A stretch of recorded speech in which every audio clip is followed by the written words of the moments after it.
Welcome to the third annual Awards Luncheon, where we will recognize and honor the outstanding scholarship and service of our peers. I would like to thank the major sponsors of this luncheon: American Institutes for Research, Georgia State University College of Education, and the silver sponsors: Michigan State University College of Education, University of Georgia College of Education, University of Pennsylvania Graduate School of Education, University of Southern California Rossier School of Education, Vanderbilt University Peabody College, William T. Grant Foundation. And could we revisit the Georgia State College of Education and just say thank you?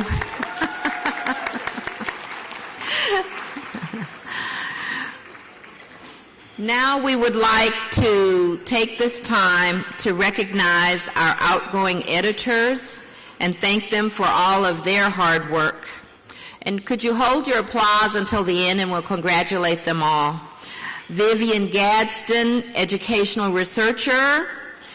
Sandip Sinare, Journal of Education and Behavioral Science, Statistics.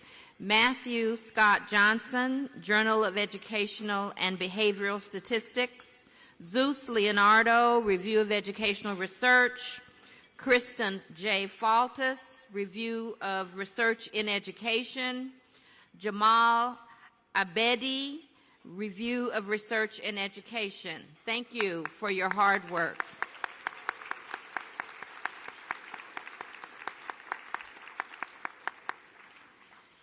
And at this point in the program, we will now take a moment to recognize our colleagues who have passed away in the last year. Please join me in a moment of silence.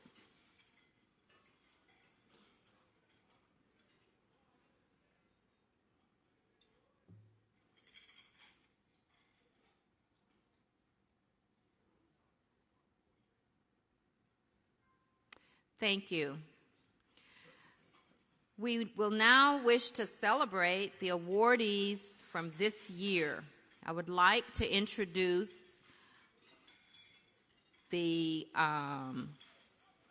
Early Career Award.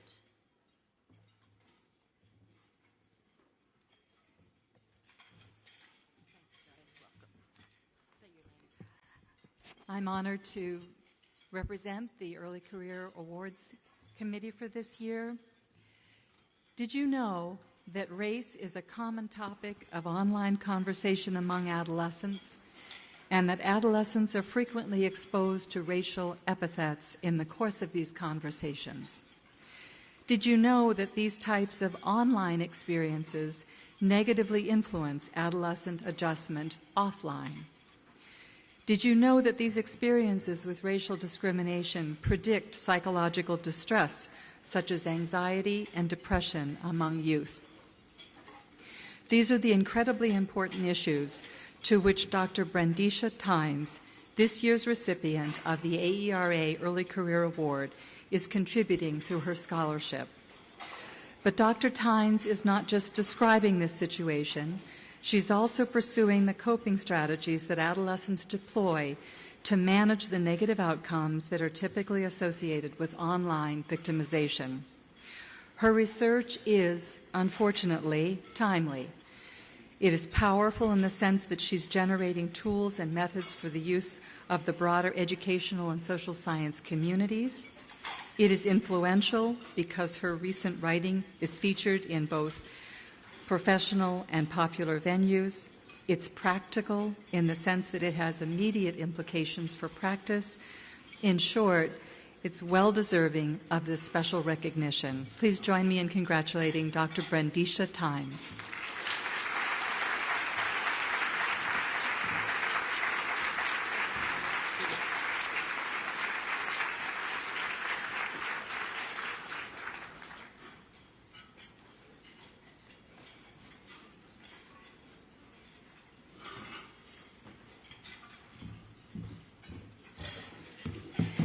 Thank you.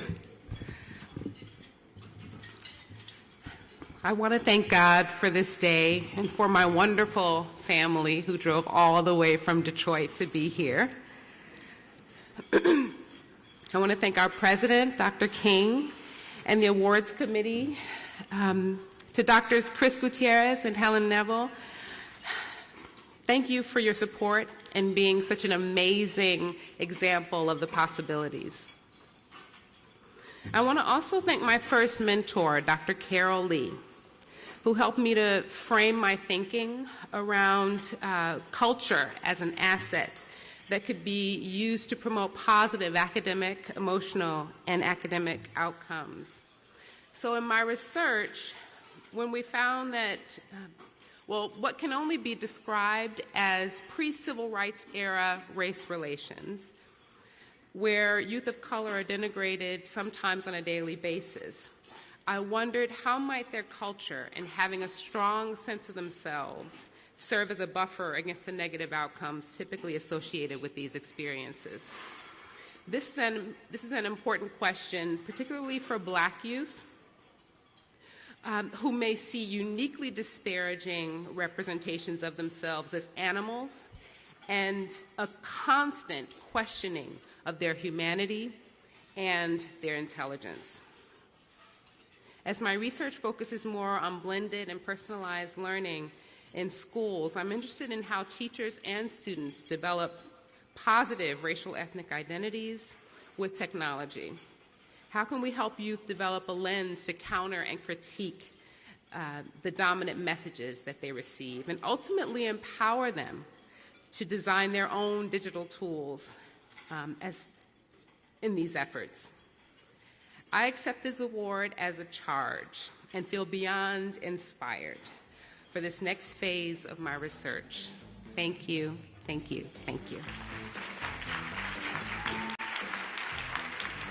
Presenting the Palmer O. Johnson Award, George W. Bornstedt.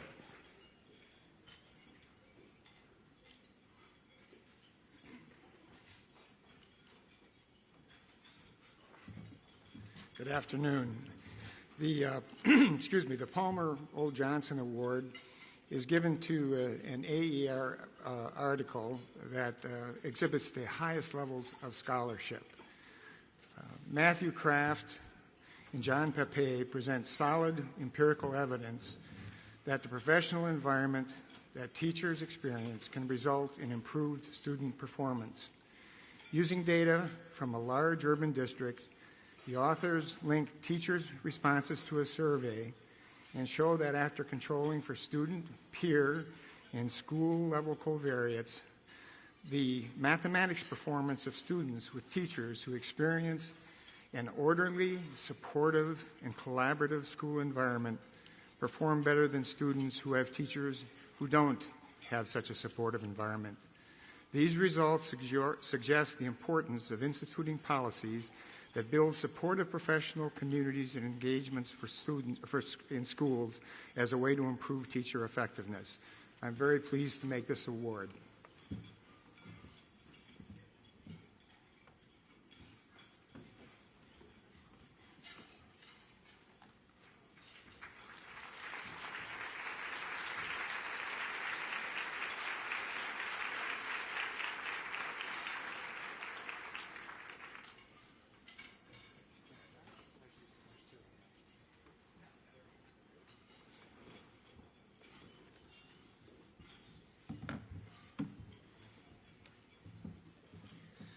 Thank you very much, AERA. John and I are honored and thrilled.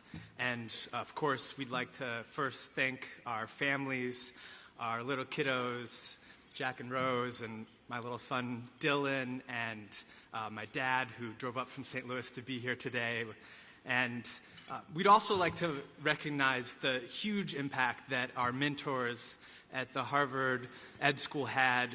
Dick Murnane, an amazing man, an amazing scholar, really helping to pave the way for us and help us to set out on the adventure and research agenda that we've carved out. And in addition, Susan Moore Johnson, who is over there, and we'd really like to recognize to help us to truly understand what's happening inside schools, on the ground, getting an understanding of relationships among teachers, relationships and interactions between teachers and their students.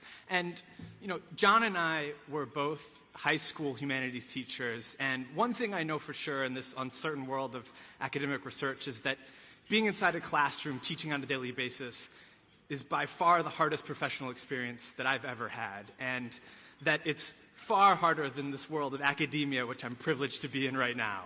And, that experience has really shaped our own research agenda. And what was clear to us in the classroom was that despite our best efforts, that our environment really shaped our opportunities to succeed with our students and to grow as professionals. And that's what our research has attempted to understand. And it turns out that that seems to be true for a large swath of the 3.5 million teachers out there today in classrooms. And so we really urge folks to invest in the teachers in classrooms today to help them develop their skills and move forward. Thanks very much for this recognition.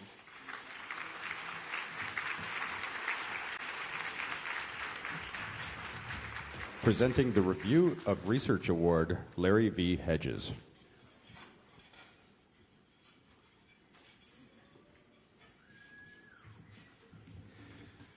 One thing I like about coming to this meeting is that it reminds me that there are enough people to fill a room this big who are still dedicated to the fight for social justice.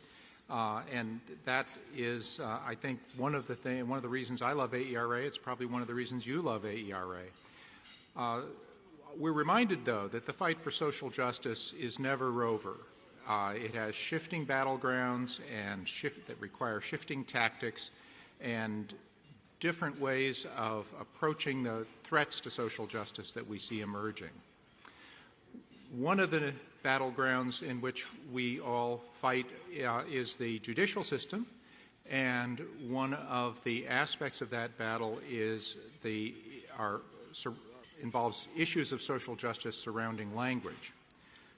I'm very pleased that our committee decided to make this award to Jeannie Powers because her work has given us new tactics to fight for social justice around language issues and has given us a chance to be a little bit ahead of the curve in analyzing the way in which judicial thinking has occurred and can be exploited in our quest for social justice.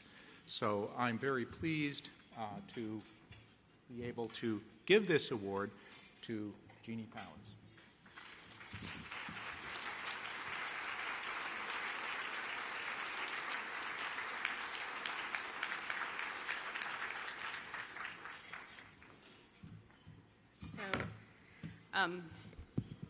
So I'm very honored to receive this award.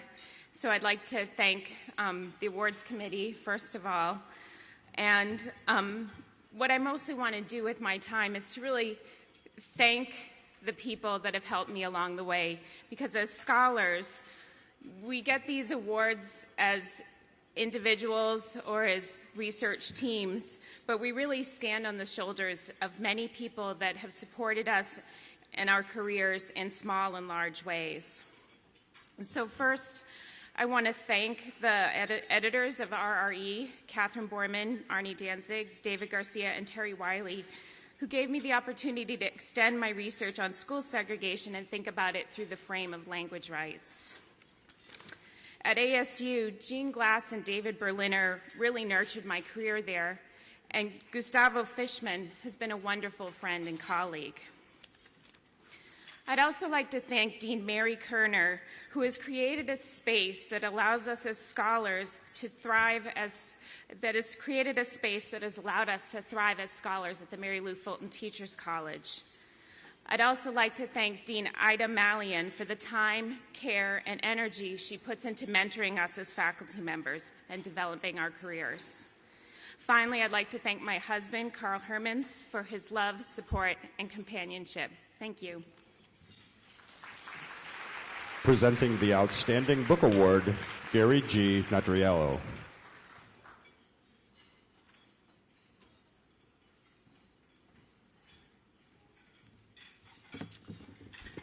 It's my great pleasure to introduce you to the Outstanding Book Award and the Outstanding Book, the Schooled Society, on behalf of the Outstanding Book Award Committee. And I'd like to just introduce you a bit to the author of the award, of the book, David Baker, who invites us to think about education in a much fuller way as a dominating force in our society, every bit as important as deliberative democracy or large-scale capitalism. And in the book, David makes the case that paying attention to the education that exists everywhere around us in a much more systematic and fulsome way will give us a much greater appreciation of its impact on our lives and the lives of those across the world. On behalf of the committee, I'm very happy to introduce Dave Baker.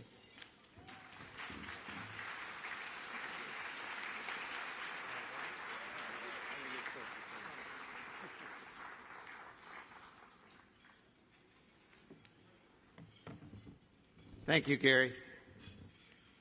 Never, ever write a book over 7 years. Not only does it take a long time, the number of people you have to thank grows exponentially.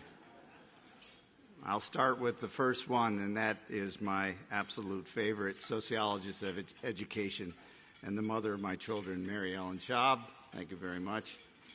Thank you to the AERA. I want to also thank David Monk, the dean at Penn State, and my colleagues at Penn State. I had very generous support from the National Science Foundation, the Spencer Foundation, the Max Planck Institute in Berlin, and the Wissenschaft Zentrum in Berlin as well. When you write a book like this, I found myself having various colleagues on my shoulder and having long discussions with them about what they would think about what I was writing. And these were very important, a little crazy, but very important. And I want to thank all of those people. There's too many to mention here right now. I'd also like to thank two of my mentors. Gerald Lenhardt, the late Gerald Lenhardt, who just passed away, is a German sociologist of education, and John Meyer, who is a sociologist of education at Stanford. Gary summed up the book better than I could, so I won't. But thank you all, and thank you all for coming to the lunch. Thank you. Presenting the Scholars of Color in Education Awards, Kimberly Gomez.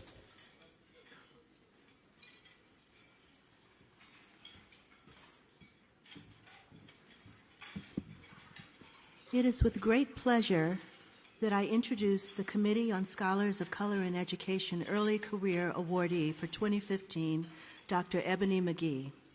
Ebony is leading the way in our understanding of the role of stereotypes and other influences in the post-secondary career and academic decision-making of high-achieving African American, Asian, and Latino STEM students.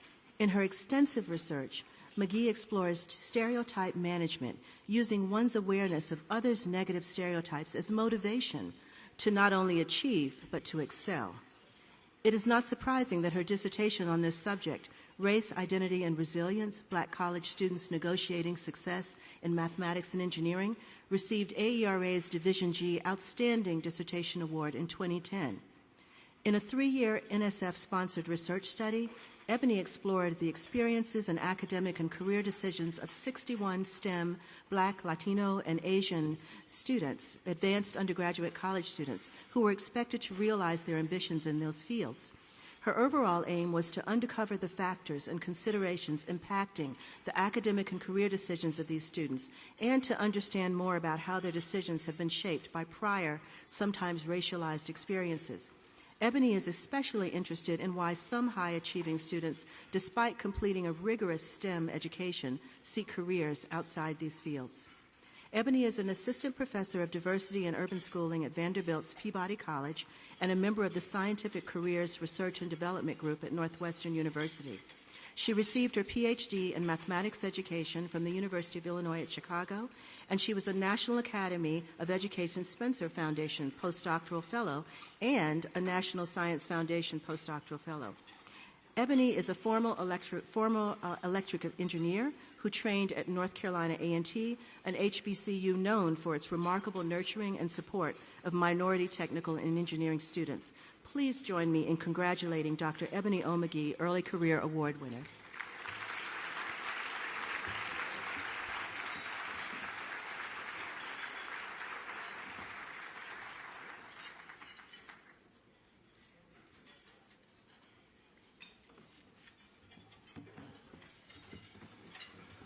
When I first entered the doctoral program at the University of Illinois at Chicago, I was full of shame and guilt. People who I cared about a great deal told me that I had achieved the American dream. After all, I was raised on the south side of Chicago, and I had risen to the rank of being a practicing engineer at a Fortune 50 company. However, everybody was dreaming except me. On one side of my identity, I had folks like my dad, Dr. Lau Shebi Khan, and my brother, Pekun, another doctor at Chicago State University, who every day uplifted and affirmed me. And on the other side, I had the STEM industry, my job, the conferences that I attended, who in every day, in every way, let me know that I did not belong. And now to be able to do the research that I do, I'm not only speaking for my voice, but I'm also speaking for other STEM students who are brilliant, but are literally dying to succeed. And as we problematize success, we need to understand what are the costs, what are the toxic psychological costs that we're asking our students to endure by being high achieving in STEM.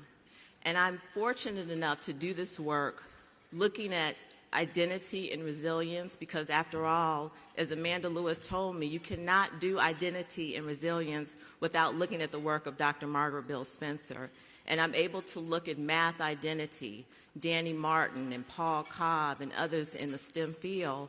But I'm also suggesting that we need to better understand the structural influences that don't allow our students to achieve at the levels that they need to achieve in the STEM industry. Thank you so much to the committee. Thank you.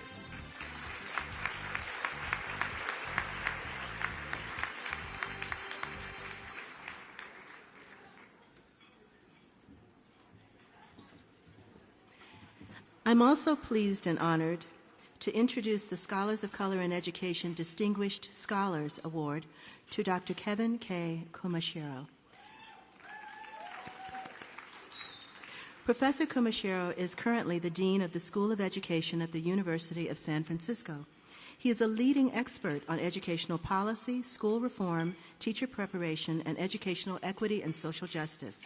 Prior to joining the faculty and administration at the University of San Francisco, Dr. Kumashiro was the primary investigator and project director of the University of Illinois at Chicago Asian American and Native American Pacific Islander Serving Institutions Initiative, which was funded by the U.S. Department of Education. This important program provided two-year grants to support the recruitment, retention, and academic success of Asian American, Pacific Islander, and English language learner students in higher education, and to improve academic programs, institutional management, and fiscal stability. At UIC, Dr. Kumashiro also served as professor and coordinator of the Asian American Studies program. He was chair of the Department of Educational Policy Studies and interim co-director of the Institute for Research on Race and Public Policy. Dr. Kumashiro is the past president of the National Association for Multicultural Education and is a founding member of the Chicagoland Researchers and Advocates for Transformative Education, which produces research briefs and organizes public events that aims to reframe the debate on public school reforms in Chicago. He is the recipient of numerous awards, including the Mid-Career Scholar Award from AERA's Teaching and Teacher Education Division, the 2014 Engage Scholar Award from the Association for Asian American Studies, the 2014 Distinguished Scholar Award from AERA's Research on Education of Asian and Pacific Islanders, SIG, and the 2015 Charles DeGarno Lecture Award for the Society of Professors of Education. Dr. Kumashiro is also an award-winning author and editor of 10 books on education and social justice, and he has written groundbreaking articles in leading education journals on anti-oppressive education.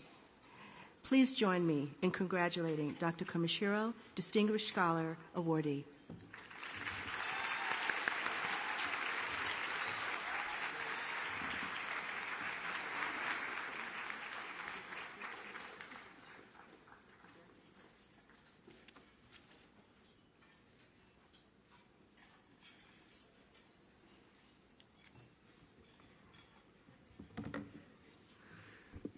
Thank you. I'm really humbled to receive this award. I wanted to thank three groups of people.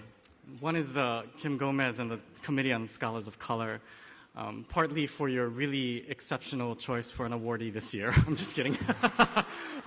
But more importantly, for doing the incredibly important work of really remaking the profession into a different kind of profession, creating a space where those of us who are trying to do really important work can really find support. I'm remembering when I was a graduate student, and many of us were kind of wondering, can you do research that is really linked hand in hand with the kind of activist and advocacy work that we care most about, particularly for communities that struggle the most. And to be receiving a Distinguished Scholar Award for this kind of work, I think really opens the door for many more generations of scholars to see that it is possible to do that. The second group that I wanted to thank are my mentors, and particularly those who nominated me for this award. And I see Christine Sleater and Francisco Rios. I see Christine Ye in particular.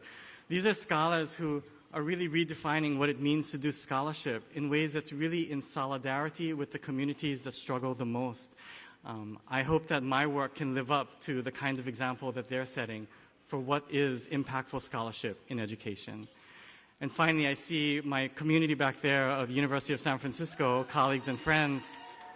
I've been asked a lot what it's like to be a new dean, and I have to say I feel incredibly fortunate to be at an institution where collectively we are trying to make a different kind of institution.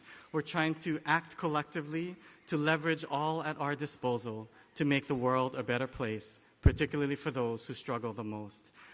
I hope that these are the kinds of institutions we build throughout our nation, and I look forward to working with many more of you to try to make that into a reality. Thank you very much.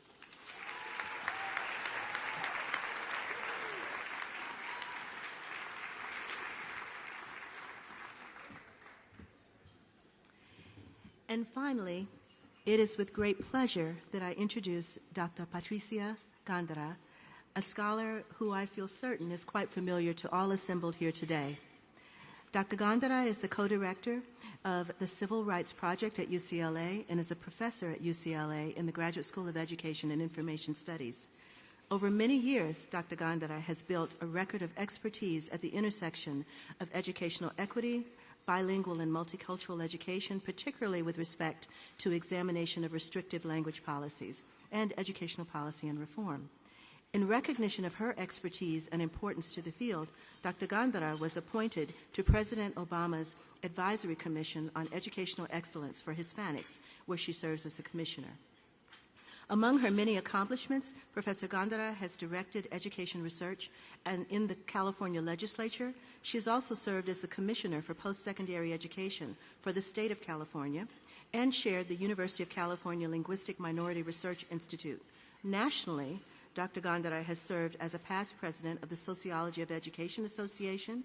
She's also a fellow of the American Educational Research Association and was a recipient of its presidential citation at the 2011 AERA Annual Conference. Dr. Gandara has also been chair of the AERA Program C Committee, the Program C Committee, and also the chair of the Committee for Division G and the chair of Hispanic SIG of AERA. In 2005, she was awarded the Distinguished Public Service Award from UC Davis and the Outstanding Researcher in Higher Education Award from the American Association of Hispanics in Higher Ed. Internationally, Professor Gandara chairs the University of California's Mexico Working Group on Education, a University of California system-wide group dedicated to forging ongoing and closer ties with Mexico around shared issues in education. She is a past fellow at the Rockefeller Foundation's Bellagio Center in Bellagio, Italy, and at the Educational Testing Service in Princeton. Professor Gandara has written or edited 7 books and more than 100 articles and reports on educational equity for racial and linguistic minority students, school reform, access to higher ed, the education of Latino students, and language policy. Please join me in congratulating Dr. Gandara, Distinguished Career Awardee.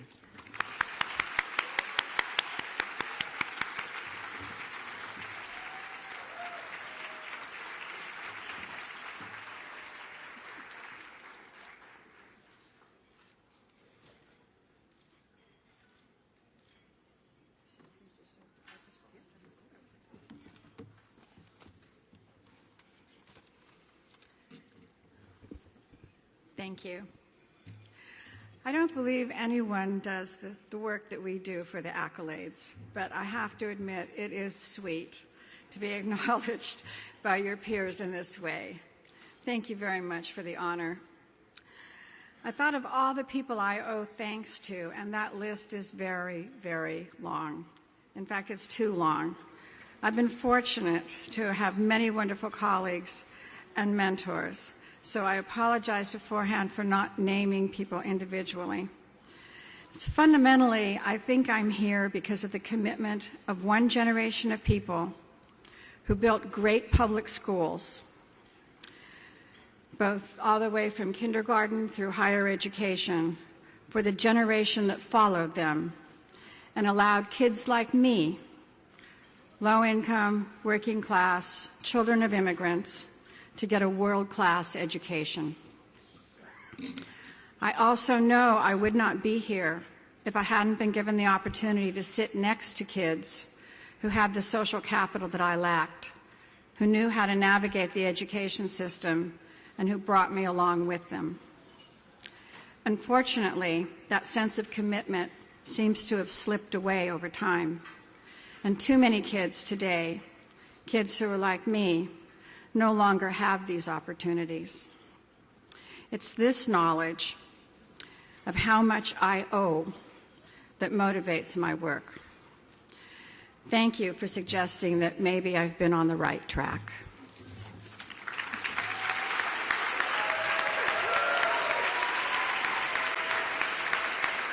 Presenting the Distinguished Contributions to Gender Equity in Education Research Award, Susan B. Twombly. The winner of the 2015 Distinguished Contributions to Gender Equity Award is Dr. Charol Shakeshaft, professor in the Department of Educational Leadership at Virginia Commonwealth University. She has a list of many accomplishments, and I'm not going to read them here, but I just wanted to say a couple words. Charol earned her doctorate at Texas A&M in 1979 in research planning and evaluation by studying a topic she was told she was not allowed to study: women in school leadership, or rather the lack thereof. This act of scholarly bravery resulted in her path-breaking book, Women in Educational Leadership, that documented the lack of women in education administration preparation programs and in school leadership positions, and the barriers confronting them. Her book changed the field, opening the door for other scholars to study women in school leadership. Collectively, this scholarship has provided inspiration and opened doors for generations of women to assume leadership positions in our nation's schools. In more recent work, Charol has taken on another forbidden but important topic: sexual misconduct in schools. She's published more than 90 articles and made far more presentations than I can count that have contributed to a national and international reputation. But publication alone is inadequate to describe Charol's contribution to the field. As one of her nominators said, Charol is a researcher who translates analysis into action for social justice. She is committed to understanding inequality in order to provide alternatives to existing practice. The women in the field of educational administration today, as professors, superintendents, and principals, are in these positions in no small way because Charol dared to take on research she was told she was not allowed to do. Thank you. Dr. Charol Shakeshaft.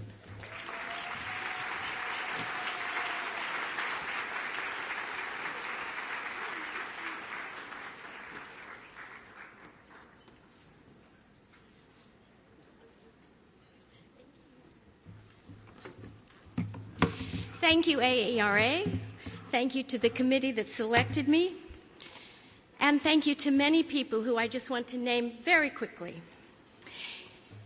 Susan was right. When I started my doctoral work in 1975 to study women, I was told I couldn't, and I couldn't get a dissertation with it. I did. When I got my first position, I was told that if I studied women, I'd never get tenure. Poof. I was then told I couldn't move up to full professor if I continued to study women. Ha! And so what I want to say to you, and many of us are already there, what I want to say to the junior people in our association is that you can do what you want to do. Just do it.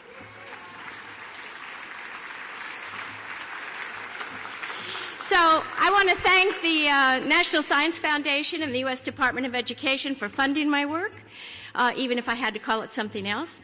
I want to thank my dean, Chris Walther Thomas, at VCU for supporting me, and all of my colleagues at Hofstra and VCU who over time have supported me. I want to thank the SIG on the Research for Women in Education, who made it possible for me to have a home as a young researcher when other areas might not have been so welcoming. I want to thank Division A that changed very much and is now a very supportive division for women and for folks of color. I really want to thank the students I had, all 127 of them whose dissertations I chaired, for helping me stretch myself.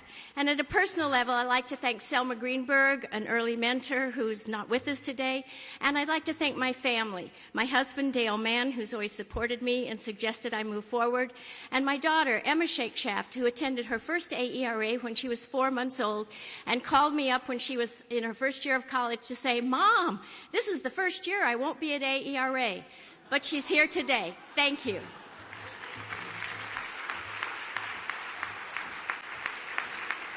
Presenting the Social Justice in Education Award, Estella M. Benseman.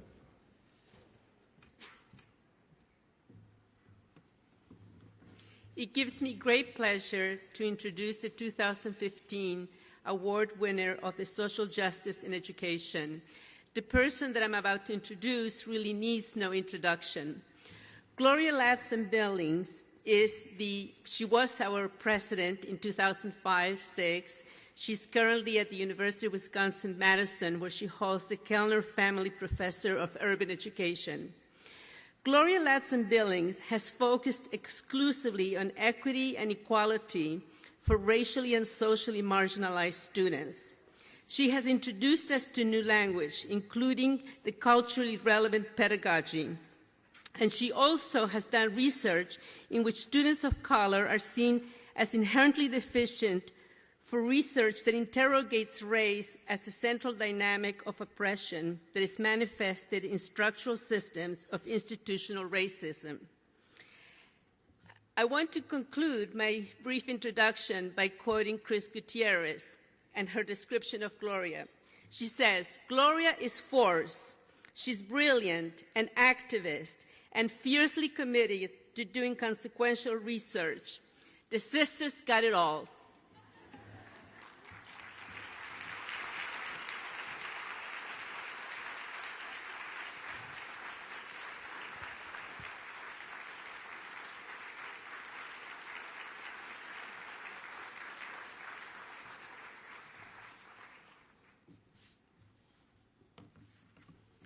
I want to first thank my family, my husband Charles, my children, and my grandchildren for allowing me both the freedom and the space to do this work. I also want to thank all of my colleagues across the country and around the world but I specifically want to thank those at the School of Education at the University of Wisconsin-Madison, where we actually have scholar athletes. And a special thank you to my dean, who is concluding 10 years of amazing leadership, Julie Underwood. I also want to thank AERA's Social Justice Action Committee, and I want to thank President Joyce King, who has been a friend, a mentor, and a colleague for more years than either of us is willing to admit. But there's something incredibly bittersweet about accepting this award when over the past year we have lost Professor William Watkins of the University of Illinois Chicago, the former chair of the AERA Social Justice Action Committee, Professor Richard Ruiz of the University of Arizona, AERA's first social justice officer, Professor Greg Demetriadis of the University of Buffalo, a true champion of justice, Dennis Carlson, who was a leader in curriculum theory and gender and sexuality studies, and the great Maxine Green. I think this award, more than any I've received in AERA, best reflects my values and why I entered academic life. If there is any place where education can and should make a difference, it is in the service of real justice. It is a reminder that our work is not separate from issues of the economy, politics, housing, health, or criminal justice. And it is this last issue, criminal justice, that weighs heavy on my heart these days. Losing young lives like Trayvon Martin, Mike Brown Jr., Rekia Boyd, Jordan Davis, Tamir Rice, and Tony Terrell Robinson, or even older lives like Eric Garner and Walter Scott, do not give me the luxury of distance through academics. The fact that our country imprisons more than 2.3 million people is the shame of the nation. And according to Byron Stevenson, the collateral consequences of mass incarceration have been equally profound. We ban poor women and inevitably their children from receiving food stamps and public housing if they have prior drug convictions. We have created a new caste system that forces thousands of people into homelessness and bans them from living with their families and in their communities, and renders them virtually unemployable. Social justice in education must reach deeply into these issues so that those who might pursue education as a career will understand that our call is not merely to the 3 R's of reading, writing, and arithmetic, but also to the 4th R of right. We are obligated to commit ourselves to the words of Dr. Martin Luther King Jr., who, quoting Theodore Parker, declared that the arc of the moral universe is long, but ultimately it bends towards justice. Again, thank you to the Social Justice Action Committee for this recognition. Thank you to AERA for making a space for scholars who are committed to justice.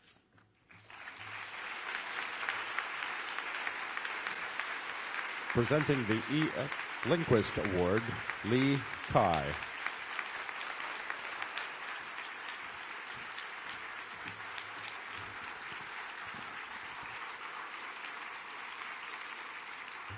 The E.F. Lindquist Award was established to honor a distinguished scholar and researcher for outstanding research in the field of educational testing and measurement. The 2015 recipient of the E.F. Lindquist Award is Dr. Howard Wainer, distinguished research scientist at the National Board of Medical Examiners. Dr. Wainer has authored, co-authored, or edited 22 books or volumes on a wide variety of topics related to educational measurement. Among these are widely read and cited treatises on technical topics such as testlet response theory and its applications, test scoring, computerized adaptive testing, differential item functioning, test validity, and principles of modern psychological measurement. Dr. Wainer also worked on graphical displays, graphical data analysis, robust statistics, and rational statistical thinking, that he was able to translate these very difficult topics into language appreciated by many. Dr. Wainer received his PhD from Princeton in 1968 and served as a faculty member at the University of Chicago, which is just down south. Dr. Wainer indeed also influenced many junior colleagues throughout his careers, myself included, and the field is indeed fortunate to have witnessed and benefited from Dr. Wainer's talent, contributions, intellectual leadership.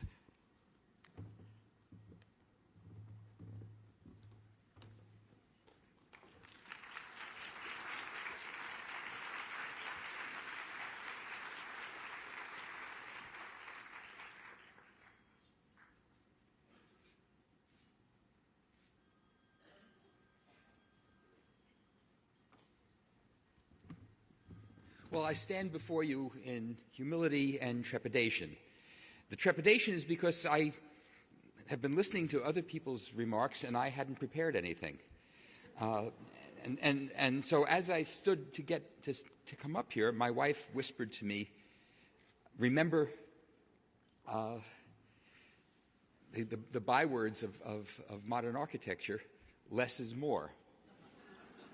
But she also knows that I tend to blur the distinction between scholarship and stand-up. And so, Mies van der Vo and Linda Steinberg to the contrary, Linda's my wife, I'm going to go on. Specifically, while I have a great many people to thank, Linda first, I want to echo, I guess George S. Kaufman said that on the value of collaboration, he said that collaboration is Geld by association. The two Jews in the audience seem to... All right. But I have benefited from my collaborators enormously. And I'm very pleased to get this award. I did want to point out two things. First, I wish I had gotten it 40 years ago, because it would have made my life a lot easier if I had gotten some career achievement award when I was 30. I would have gotten promoted faster, I would have gotten grants more easily, but it just didn't happen because of the lack of wisdom of this society. It reminds me of the 25th high school reunion I went to, in which we were all walking around wearing buttons with pictures of ourselves from our senior yearbook. And I thought, my goodness, it would have been much more helpful when we were seniors if we could have had pictures of what we were going to look like 25 years later. But alas, that hasn't happened. Thank you all very much, and especially thank you, Linda.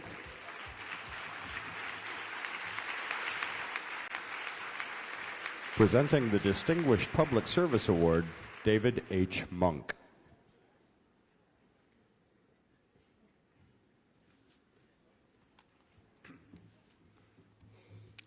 The American Educational Research Association's Distinguished Public Service Award is given in recognition of the contributions of those who have worked to enact or implement policies that are well-grounded in educational research.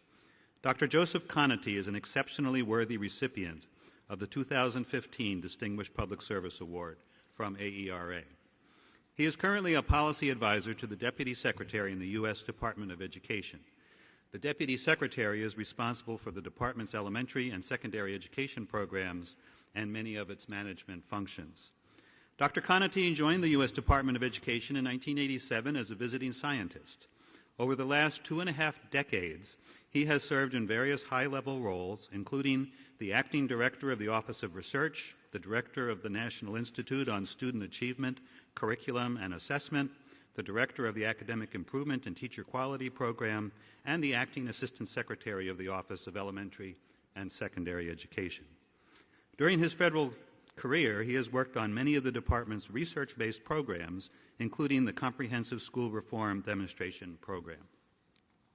More recently, Dr. Conaty was responsible for managing a number of the Recovery Act programs, including the State Fiscal Stabilization Program and Race to the Top. In addition to his work at the department, Dr. Conaty continues to serve as a lecturer in the Stanford and Washington program, where he teaches educational policy. Dr. Conaty received his PhD in sociology from the University of Wisconsin-Madison in 1977 and served as a tenured associate professor at the University of Utah.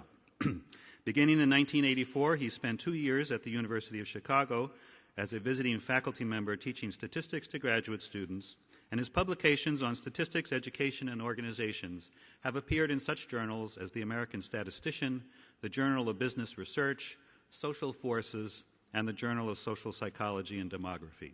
In view of all of these accomplishments, it is a special privilege for me, on behalf of AERA, to present the 2015 Distinguished Public Service Award to Dr. Joseph Conaty. Joseph.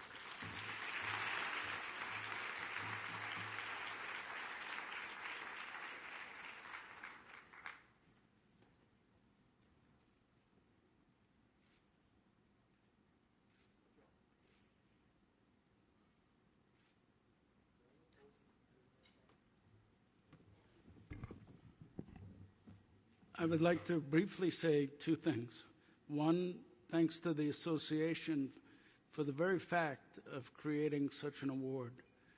I don't know of any other professional association that recognizes public service. The second thing is I would like to thank, and if I could do it, I would do it individually, to each and every one of the members of the association for your dedication, compassion, advocacy in applying intelligence and research to improve the lot of each and every child in this nation. Thank you very much for this honor. Presenting the Distinguished Contributions to Research and Education Award, Chandra Muller.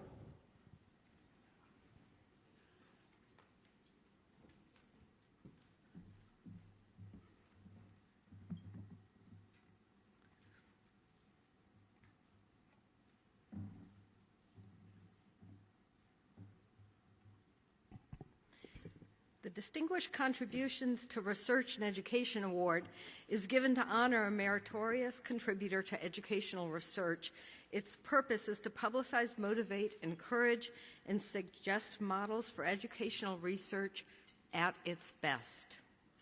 The committee considered impressive nominations of some of our field's finest and most meritorious scholars.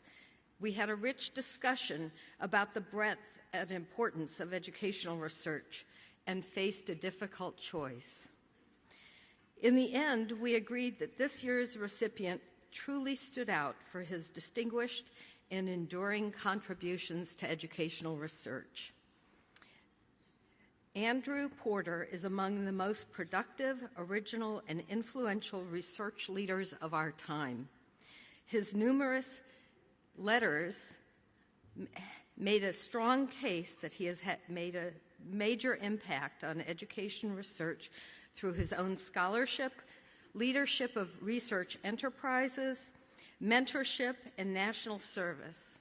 He is past president of AERA.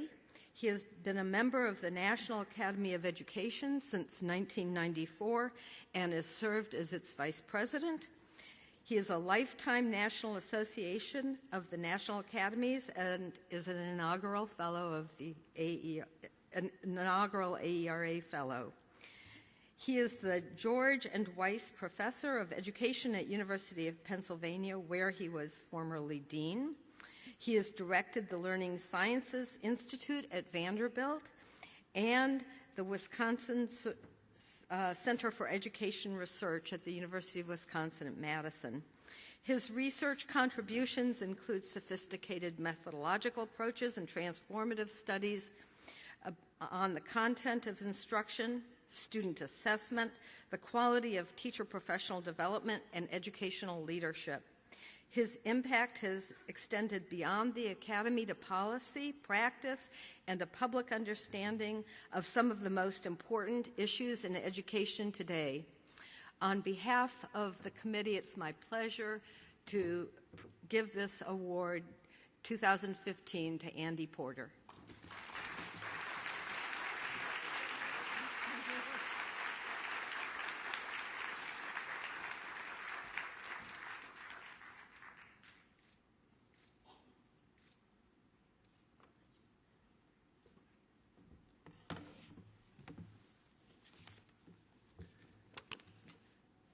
Thank you very much, AERA, for this recognition of my research.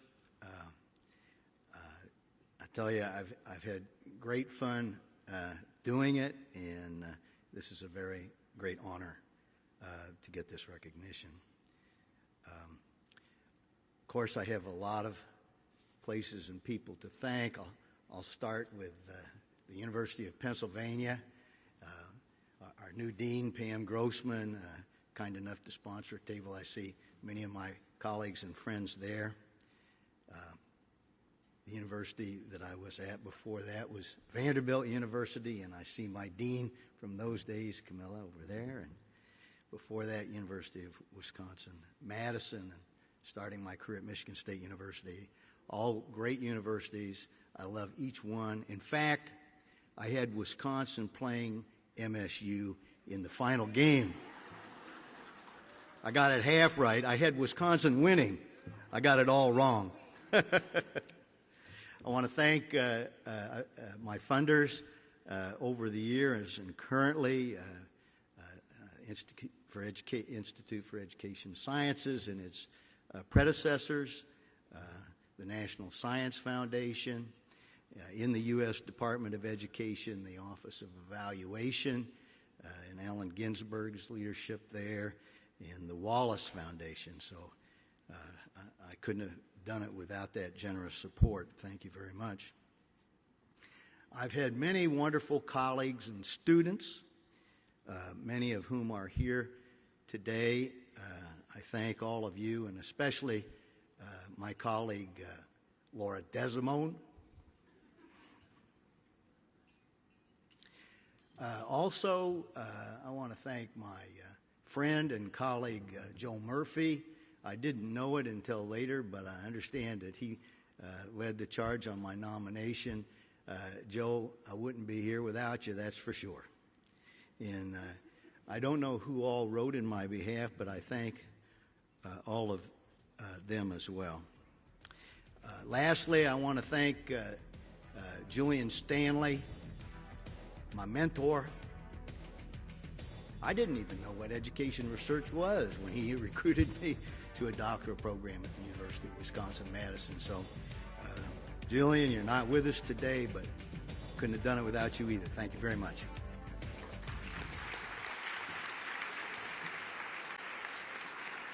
Ladies and gentlemen, Joyce E. King.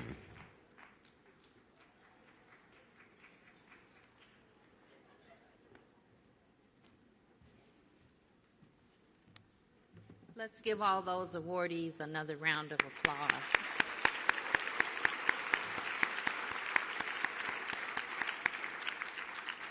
So one of the privileges of being president is that you can give special recognition. And I have chosen to recognize Dr. Etta R. Hollins with a presidential citation. I just whispered to her, you know what story I'm going to tell. And she said it's okay. So I have her permission to tell you.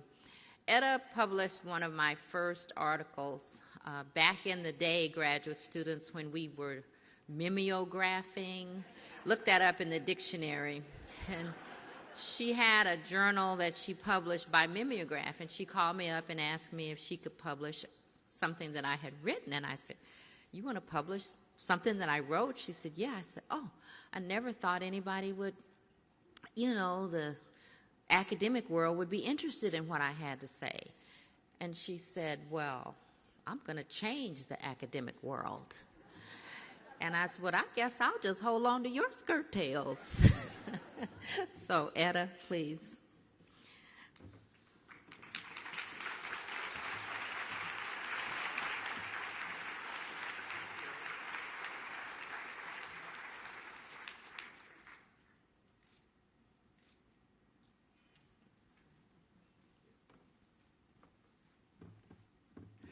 Thank you, Dr. King. It is indeed a pleasure and an honor to be here today and to be able to accept the accolades of a very close friend. I'm going to tell a story on Joyce. Now it's my turn. when I got my first appointment in higher ed, I got a card from Joyce. And on the card, it showed 2 African American women in the cotton field. And I have kept that card because she was reminding me that the struggle had just begun. I want to thank Joyce for the many years of engaging in the struggle with me and for sharing the journey, because it has been indeed a privilege. You know, we started on this journey when I was an administrator in K-12 schools, and we have continued this collaboration and support of each other's work.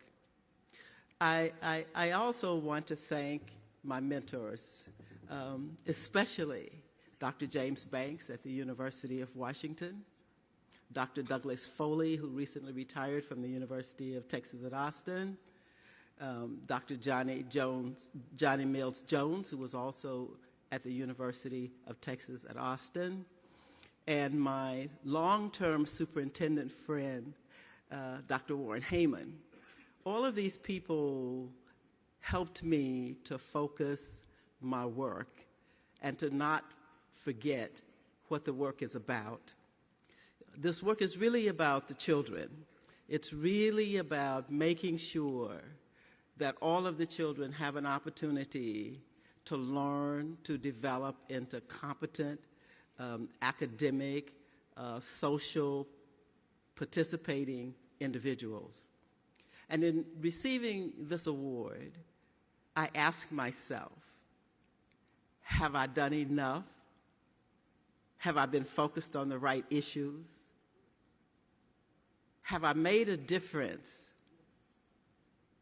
in what the children can do? And I'm reminded whenever I read the NAEP scores, and especially the 2013 NAEP scores for 12th graders, that across this nation, only 38% of 12th graders reached proficiency in reading. Only 26% reached proficiency in mathematics. And if we look at the scores for underserved populations, we see that the situation is even more critical. And so while I'm grateful for the recognition for the work, I am reminded that the journey is still long and difficult. Thank you.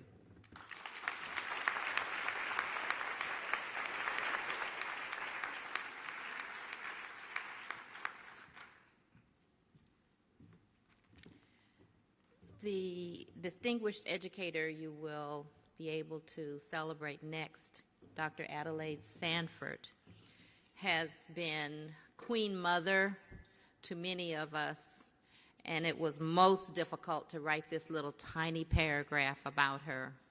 But what I would like to say is when I was asked by AERA to lead the Commission on Research and Black Education Initiative, Dr. Sanford was the first person I went to for permission from an elder to do that work and for guidance. Dr. Sanford. So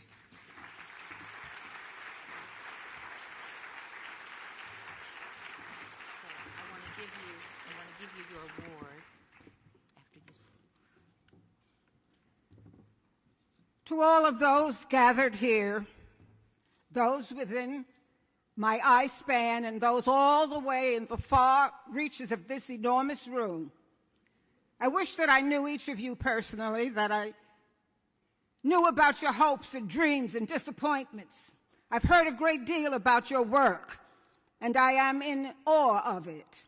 I want to thank sister-daughter Dr. Joyce King for having the courage to allow me to receive a citation at this distinguished group.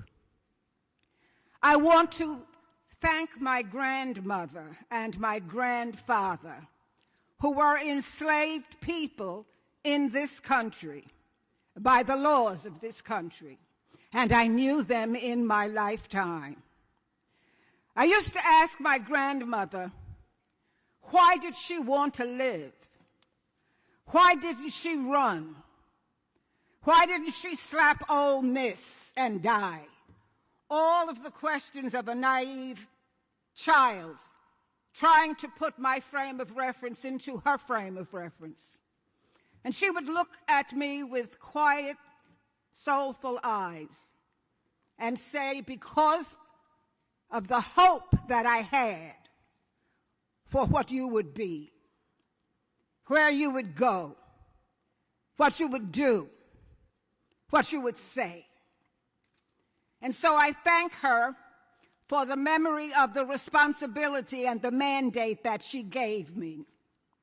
And I want to thank all of the parents who allowed me over 21 years to touch the lives of their children.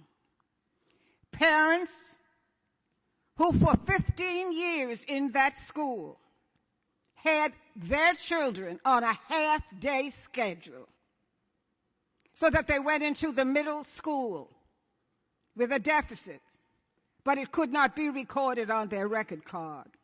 So it was as though it was their fault that they did not know. And when we talk about the marginalization, the underserved, we have to look at those at the center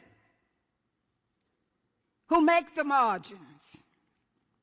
We have to look at the overserved who make it sure that there will continue to be underserved people around whom we can have theories.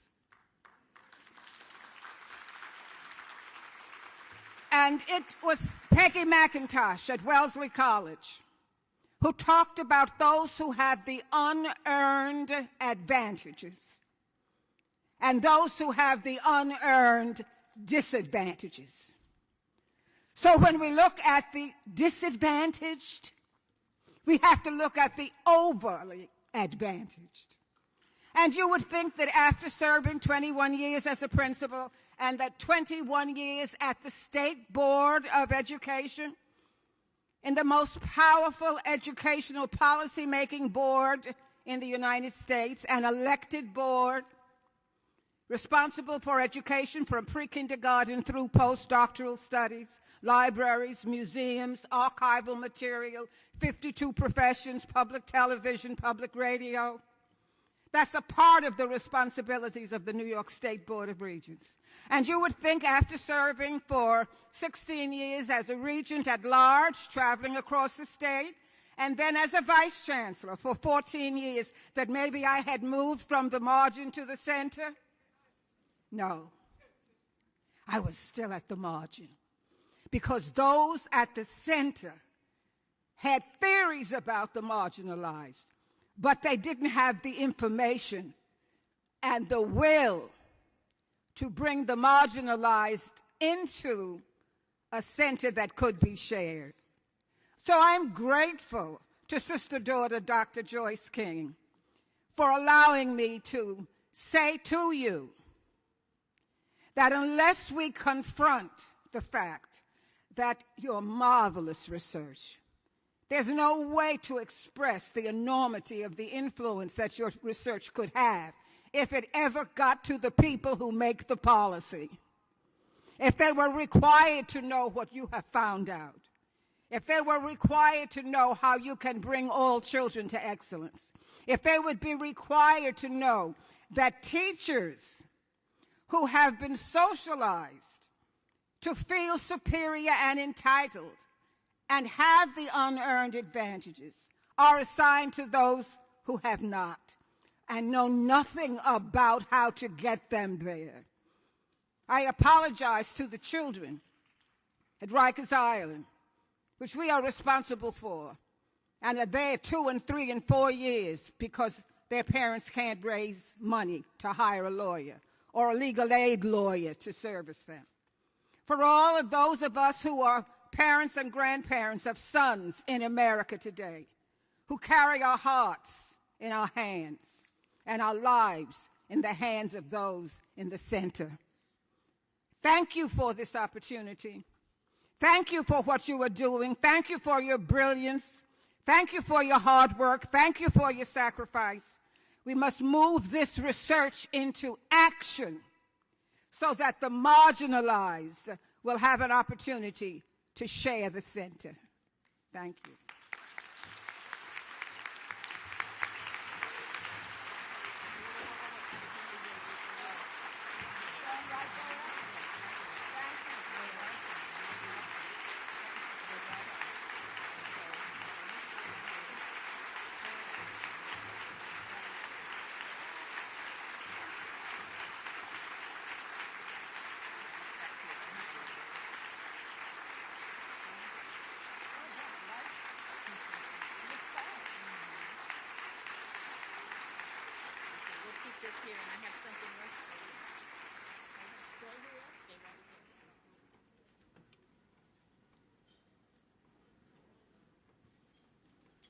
This is also a special gift for Regent Sanford, and it's actually the creative production of Dr. Beverly Gordon, our program chair.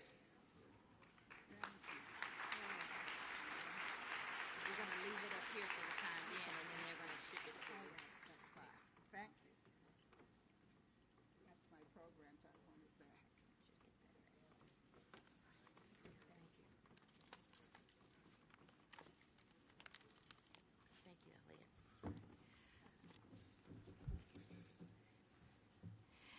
And now I have a very special privilege to show my appreciation to Dr. Beverly Gordon, our program chair for this year's annual meeting, who also receives a presidential citation. Beverly?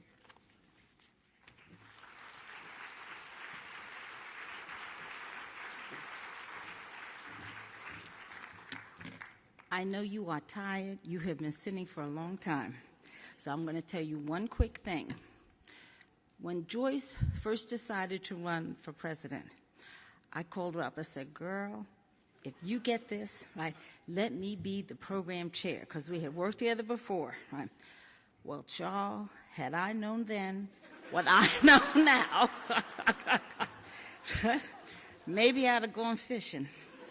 But I decided to take this on. And I will tell all of you, right, I'd do it again in a heartbeat. Right? For this reason, when Joyce and I decided that our theme was going to be toward justice, you need to understand we got pushback. We were told that, how do you research justice?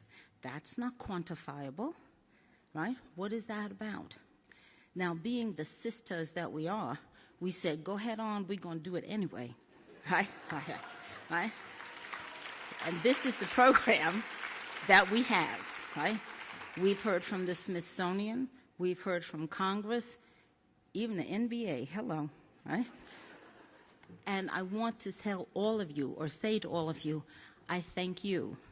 I thank Joyce, who has been a wonderful, wonderful girlfriend, mentor, colleague, for all these years.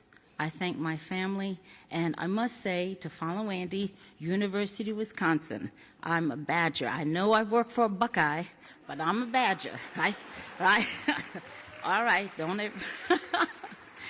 And in closing, because like I said, I want this to be short, right? I want to say to all of you, or for the folks that are following as the future president and the program chairs, when you have an idea, you go for it.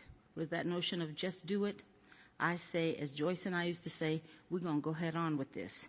Thank you very, very much.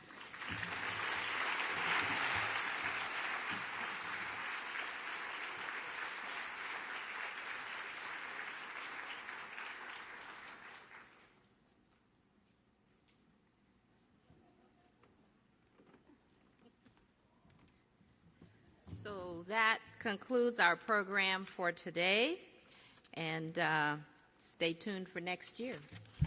Thank you, bye.